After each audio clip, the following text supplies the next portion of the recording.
বন্ধু আঙ্গুলাপি। ও কাকু কাকু ভিক্ষা দেন তো।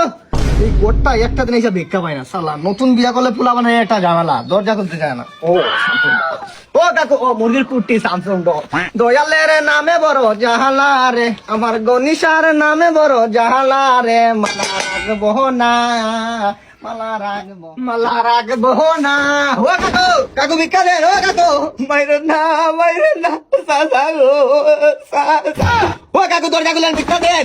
আল্লাহ নতুন বিয়া করলে পোলাপান দরজা খুলতে চায় না, এটা তো স্বাভাবিক। ও কাকু এই সইস্যু তো আগা মাথা বাঙ্গারি চুরা বিক্রি। বাঙালি কই রে? আরে বাঙ্গারি রাখা তো ভিক্ষা দেন। এই মিয়া পাগল নাকি? এই কোন স্টাইলে ভিক্ষা চাওয়া? কোয়ালিটি না কোয়ান্টিটি বাবা দিলাম। সুজা আঙ্গুলে গিয়ে উঠে না তো, তাই আঙ্গুলটা একটু বাঁকা করলাম। রাকিব ঝুঁকা জ্ঞানে সাল এই লন মিয়া। হয় নাই। প্রথমত এই চাউলের কোয়ান্টিটিটা কম আছে। মানে আপনি তো ইংলিশ বুঝবেন না, বাংলায় বুঝবে বলি। এই চাউলের পরিমাণটা কম। 2 নম্বরে এই চাউলে কিন্তু ফাইবার নাই। 3 নম্বরে ডোপামিন তো নাই। আর এটা কি চাউল? সরকারি চাউল মনে হইতেছে। আসলে বাসমতি চাউল ছাড়া ভিক্ষা নেই না। সরি বলে দুঃখিত বলবেন না।